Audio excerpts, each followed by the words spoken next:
Thomas était dans sa voiture et même si la journée était belle, rien n'allait pour lui depuis le décès de sa fiancée il y a 18 ans. Il ne voyait plus la beauté de la vie et du monde.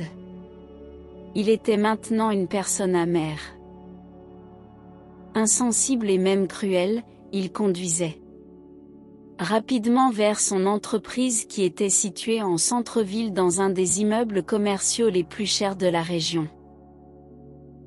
Thomas a fait fortune dans l'immobilier et était considéré comme l'un des hommes d'affaires les plus prometteurs de son pays. En arrivant au bâtiment, il est sorti de la voiture et a demandé à un employé alors qu'il marchait sur le trottoir et avait des pensées amères, une question intéressante. La silhouette attira son attention, une jeune femme qui ne semblait pas avoir plus de 20 ans. Elle vendait des fleurs devant la région tumultueuse, c'était une belle jeune femme, dans sa robe blanche tenant des fleurs, tout en elle était différent de la région faite de pierre et des gens portant des costumes et des vêtements noirs et blancs. Elle était comme une vraie rose, qui naît à moitié en béton. Thomas aperçut cette jeune femme, mais sa présence le gênait. Qui est cette femme ? Elle pense qu'elle est censée embêter les gens avec des fleurs. Personne ne voudrait de cela, et personne ne semblait vraiment intéressé par ces fleurs, mais la jeune femme continuait de les offrir avec un beau sourire aux lèvres. Thomas continua son chemin vers le bâtiment en ignorant la jeune femme et continua sa journée de la même manière froide et amère. Thomas s'est approché de la jeune femme, et s'est défoulé, celui que j'ai aimé est enterré 6 pieds sous terre.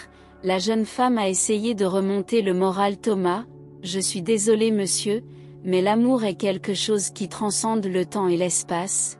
Vous pouvez continuer à aimer quelqu'un qui n'est plus parmi les vivants et aimer quelqu'un qui est dans le passé.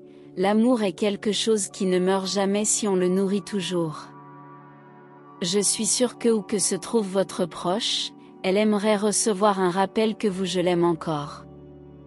Mais il n'est pas nécessaire que ce soit une rose sur sa tombe, une simple prière pour son proche la rendrait très heureuse où qu'elle soit. Thomas a écouté les paroles de la jeune femme et a pensé, elle pense qu'avec ce discours de déchirure elle pourra me convaincre d'acheter une fleur comme ça. Pas de patience pour elle, dit Thomas, je ne veux pas de rose ou quelque chose comme ça. Je veux juste sortir du bâtiment où je travaille, c'est inconfortable de voir quelqu'un déranger mes employés tous les jours. La jeune femme a finalement effacé le sourire de son visage, et cela a fait plaisir à Thomas, dit-elle, je suis désolée monsieur, je ne voulais pas vous déranger, j'ai juste besoin d'aider mon père qui est malade, je vais chercher un autre endroit, pardonnez-moi s'il vous plaît. Thomas fut soulagé de l'avoir abandonné, et pendant une seconde il pensa, depuis quand étais-je devenu si cruel, mais cette pensée ne provoqua aucun remords. La jeune fille se pencha pour ramasser son panier de fleurs. Et de son cou est apparu un beau collier qui était caché entre son cou, son sang bouillait et sans réfléchir il a crié, espèce de voleur. Où as-tu trouvé ça ? La foule qui passait autour d'eux s'est arrêtée et plusieurs regards se sont tournés vers la jeune femme, elle avait peur de ne pas pouvoir ne rien dire et rester en place. Et des larmes coulèrent sur son visage, mais malgré la peur sur son visage, Thomas était implacable, il se rapprocha encore plus d'elle et tira le collier, le brisant à cause du remorqueur, le cou de la jeune fille resta avec une marque rouge. La fille pleurait juste, mais Thomas ne l'entendait plus pleurer, il était fasciné par le collier qu'il n'avait pas vu depuis presque 2 décennies, il était impossible qu'il y en ait un autre comme celui-ci car il l'avait fabriqué lui-même avec l'aide de son grand-père de son vivant. Bientôt, un policier est apparu, Thomas a dit au policier, elle a pris ce collier qui était le mien, mais je le lui ai déjà pris. En disant cela, Thomas s'est éloigné de la jeune femme et le policier lui a pris les bras et l'a emmenée, et depuis lors, elle n'est plus revenue dans cette rue. Thomas retourna à son bureau et en regardant le collier il sentit quelque chose couler sur son visage, c'étaient des larmes, cela faisait des années qu'il n'avait pas pleuré, qu'il n'avait pas enterré son cœur avec ses souvenirs l'emmenant dans le passé qu'il aurait aimé enterrer. Alice Thomas. C'était un jeune couple, elle n'avait alors que 18 ans. Et a travaillé comme femme de ménage à maison d'un homme riche. Et Thomas était un jeune homme de 20 ans, qui n'avait comme famille que son grand-père. Son grand-père était chercheur d'or et rentrait souvent chez lui avec de l'or et quelques pierres précieuses. Thomas, désireux d'aider son grand-père, a étudié dur pour améliorer ses compétences dans la création d'accessoires avec les matériaux apportés par son grand-père. Il créa des colliers et des bagues, de magnifiques bijoux qui attirèrent l'attention de nombreuses personnes. Ils avaient un petit magasin et en vivaient. Au cours de la première année de relation, Thomas a décidé de faire quelque chose de spécial pour Alice. Avec la permission de son grand-père et avec son aide, il a créé un collier en or avec à son extrémité un petit diamant. Le collier pouvait valoir une bonne somme d'argent, mais la valeur symbolique pour Thomas était inestimable. Alice pleurait en gagnant quelque chose d'aussi précieux, mais qui avait une signification beaucoup plus profonde. Pour elle, ce n'était pas dans les plans de Thomas, mais en voyant sa bien-aimée à ce moment, il prononça les mots suivants: « Épouse-moi » Alice a crié de bonheur et a immédiatement dit oui. Ils vivaient tous les deux les meilleurs jours de leur vie, mais il y avait quelque chose qui n'allait pas avec Alice. Elle semblait parfois triste mais niait toujours quoi que ce soit à son fiancé, Thomas. C'était Noël et Thomas fréquentait une soupe populaire. Dans le passé, c'était dans son caractère d'aider les gens, et chaque année, il participait à la soupe populaire, aidant les gens à livrer de la nourriture à ceux qui en avaient besoin. Alice a également participé mais pour une raison quelconque, elle ne s'est pas présentée ce jour-là. Il était inquiet et essayait de la contacter par tous les moyens, mais Alice n'avait pas de famille, donc la seule façon de la retrouver était par téléphone ou en se rendant chez elle, mais elle ne répondait pas à ses appels et n'était pas chez elle. Quelques jours s'étaient écoulés et Thomas était désespéré, mais il a finalement reçu un appel d'elle.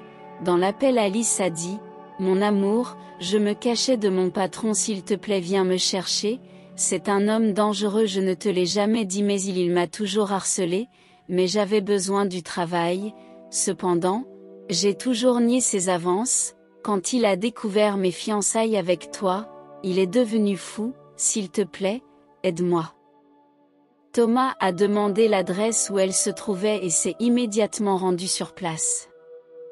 Mais quand il est arrivé sur place, il n'y avait rien. Les jours ont passé et le désespoir s'est installé dans le cœur de Thomas. Un jour ils ont frappé à sa porte, il y avait 2 policiers, ils avaient une terrible nouvelle, sa fiancée était décédée. Adalberto, le patron désespéré d'Alice. Pour avoir l'amour d'Alice, il a pris force sur sa voiture, mais Alice s'est battue contre lui et la voiture a eu un accident et a pris feu.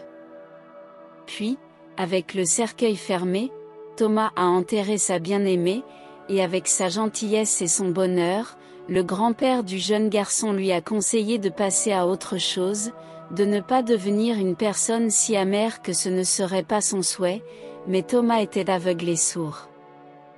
Son grand-père pensait qu'il serait préférable de déménager dans une autre ville et d'emmener leur magasin dans un autre endroit. Il pensait que le déménagement pourrait améliorer Thomas, mais ce fut en vain. Les années ont passé et le grand-père de Thomas est décédé. Thomas a vendu le magasin et tous ses bijoux, et avec l'argent il s'est lancé dans l'immobilier. 18 ans se sont écoulés et son compte bancaire. Thomas devenait de plus en plus gros et son cœur se refroidissait. Maintenant, il était dans son bureau en train de regarder le collier qu'il avait offert à Alice, en guise de démonstration de son amour. Son esprit était confus, mais une fois sa colère passée, il raisonna et pensa, qu'a-t-il fait? Comment a-t-elle eu ce collier? J'aurais dû demander. Il avait disparu et n'a pas été retrouvé parmi les corps dans la voiture. Thomas est resté toute la journée devant l'immeuble, attendant que cette jeune femme apparaisse, mais elle n'est jamais revenue, il ne connaissait même pas son nom, ce serait extrêmement difficile de la retrouver, a-t-elle été arrêtée? Lorsqu'il s'est posé cette question, Thomas s'est rendu au commissariat de police le plus proche, heureusement, il a trouvé le même policier de ce jour-là. Thomas a demandé ce qui était arrivé à cette jeune femme. Le policier a parlé, puisque vous ne lui avez pas donné de rôle, je l'ai simplement emmenée hors de la région et je lui ai dit que si elle causait plus de problèmes, nous apprendrions. Thomas était irrité contre le policier, maintenant il serait plus difficile de la retrouver. Cependant, il s'est rendu compte que c'était de sa seule faute. Il n'en avait aucune idée mais ne voulait pas abandonner. Un mois s'était écoulé et heureusement pour lui, Thomas vit une lueur d'espoir, sa secrétaire travaillait et il y avait un vase avec des fleurs sur son bureau, c'étaient des fleurs semblables à celles que vendait la jeune femme. « Où as-tu trouvé ces fleurs ?» a-t-il demandé. Une jeune femme les vendait devant moi, mais je ne les ai achetées que pour la maison, maintenant elle les vend dans un autre quartier et aujourd'hui j'ai décidé de les amener au travail parce que je pensais qu'ils rendaient l'environnement plus beau, tu me veux les enlever? Thomas souriant dit, non, pas du tout, je les trouvais tellement jolies que je vais en acheter pour mon bureau, peux-tu me donner l'adresse où se trouvent ceux? Le jeune homme vend. Sa secrétaire avait l'air suspicieuse, elle connaissait mieux que quiconque la réputation qu'avait Thomas d'être pervers envers les gens. Les fleurs ne convenaient pas à son caractère, mais elle a donné l'adresse.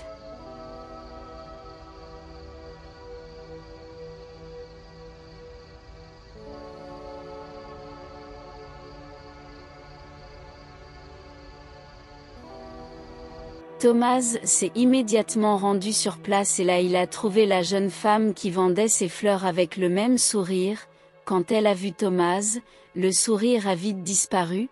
Thomas s'est excusé pour cette journée, j'ai juste besoin de savoir où il a eu ce collier. La jeune femme prit rapidement son panier de fleurs et s'éloigna, mais bientôt Thomas dit, je paierai ce qu'il en coûte, s'il te plaît, dis-moi où tu as trouvé ce collier.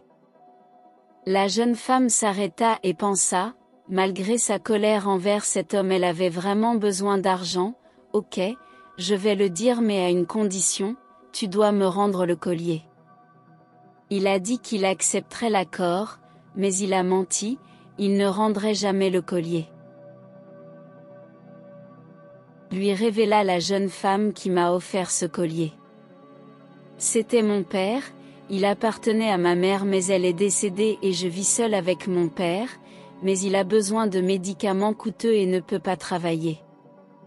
Thomas, en regardant attentivement la jeune femme, remarqua qu'elle ressemblait beaucoup à sa bien-aimée Alice. Un frisson parcourut le corps de Thomas. « Je te rendrai le collier, mais je l'apporterai chez toi et je le remettrai à ton père. » La jeune femme s'est mise en colère et l'a traité de menteur, mais n'ayant pas le choix, elle a dû accepter. « Comment s'appelle ton père ?» a-t-il demandé. « Je m'appelle Clara, le nom de mon père est Adalberto. » À ce moment-là, le sang de Thomas bouillait, il portait le même nom que le patron qui a coûté la vie à sa bien-aimée Alice, mais il était censé être mort dans l'accident.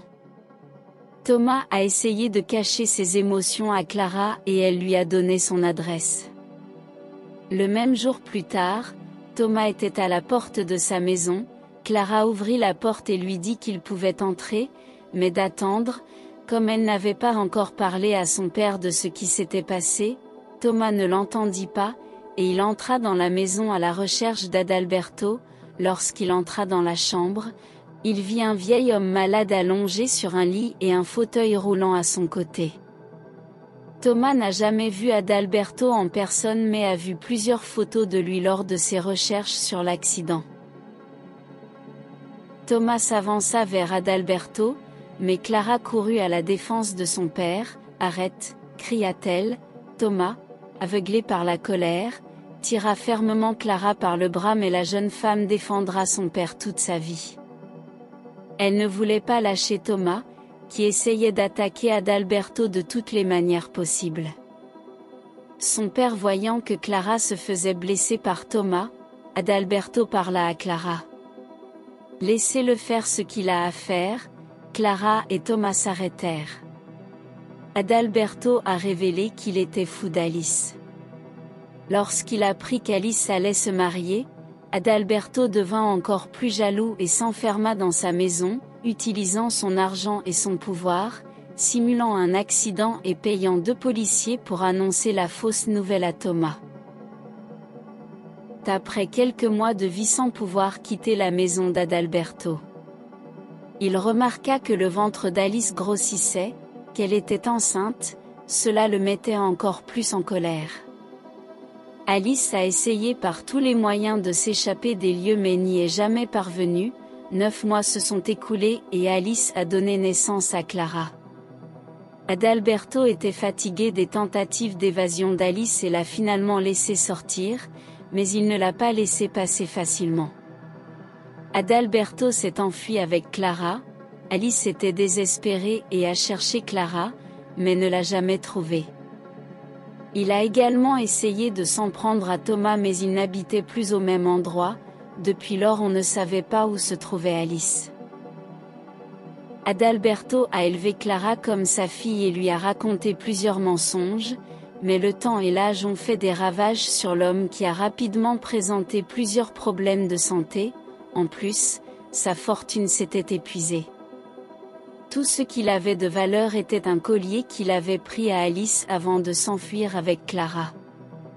Depuis, les 2 hommes vivent comme père et fille. Clara pleurait, incrédule, que son supposé père ait fait tant de choses horribles.